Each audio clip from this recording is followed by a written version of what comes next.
बात समझ में आ रही है आपको प्यारे?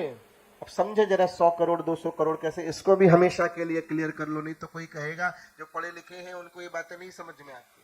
जब ज्यादा पढ़े लिखे जाते हैं ना, अपन बुद्धि के भरोसे रहते हैं, तो भक्ति की चर्चाएं समझ में नहीं आती। एक पढ़ा लिखा आदमी गांव पहुंचा, अब देखो पढ़े लिखे में और नॉर्मल में अंतर है। ध्यान से सुनना, और ये आपकी परीक्षा अगर इस बात को सुन के हंसी नहीं आई तो समझ लेना सीरियस बीमारी चल रही, तुरंत डॉक्टर को दिखाओ।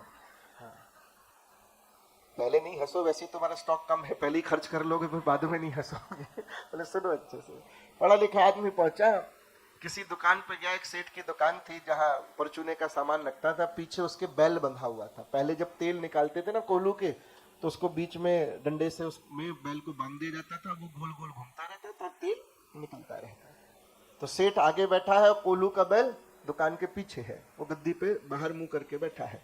तो आदमी आया, उसने पढ़ा लिखा शहर का किसी काम से आया, उसने जो लेना था लिया, उसकी नजर पड़ी बैल पे। तो उसने सेठ जी से पूछा, सेठ जी आपकी नजर तो है बाहर की तरफ, आपको पता कैसे चलता है कि ये बैल चल रहा है कि नहीं चल रहा? ये पीछे रुक जाए तो आपको कैसे पता चलेगा? तो सेठ जी ने कहा, भाई मैंने इसके गले में घंटी बांध रखी है, तो जब चलता है तो क्या होता है, घंटी बजती रहती है, तो मुझे पता चलता है। और जब चलना बंद कर देता है, घंटी रुक जाती है, तो मैं चल के इसको थोड़ा सा हाँक देता हूँ, फिर चलने लगता है। अब पढ़ा लिखा आदमी, दिमाग उसने लगाया, बोले सेठ जी अगर बैल एक ही जगह खड़े होकर गर्दन हिलाने लगे तो ये भी तो कर सकता है, ना चले एक ही जगह खड़ा रहे और गर्दन हिलाता रहे। तो सेठ जी ने पूछा, तो कितना पढ़ा लिखा है? बोले मैं एमए करके आया हूँ, डबल एमए किया है मैंने। सेठ ने कहा, मेरे बैल ने भी हाई स्कूल भी पास नहीं किया, भाग यहाँ से। तो नहीं पढ़ा लिखा होता, समझदार होता तो बैल होता ही।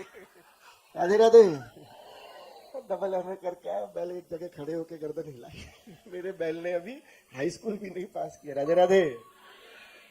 ज्यादा पढ़े लिखे जाते हैं तो हर बात को, भगवान की लीलाओं को बड़ा प्रैक्टिकली लॉजिक लगाते हैं। अरे वहां छोटे छोटे लॉजिक फेल हो जाते हैं, क्या लॉजिक वहां लगाएंगे? समझो। तुम लोगों ने मोबाइल देखा कभी? कहना मेरा फेवरेट काम यही है। जब मोबाइल देखते हो तो मोबाइल में कभी कोई क्रिकेट या फुटबॉल का मैच देखा आपने? जल्दी बोलो हाँ या ना, देखा कि तो जब फुटबॉल मैच या क्रिकेट का मैच देखते हो तो इतना बड़ा स्टेडियम जरा सी मोबाइल की स्क्रीन में कैसे आ गया? एक एक स्टेडियम में 1-1 लाख 1.5 लाख आदमी आज के समय में बैठते हैं, लाखों की संख्या में लोग बैठ रहे हैं, बड़ी बड़ी रैलियां तुम इसमें देख रहे हो। तो किस किस के मोबाइल फूट जाते हैं? फूटते हैं।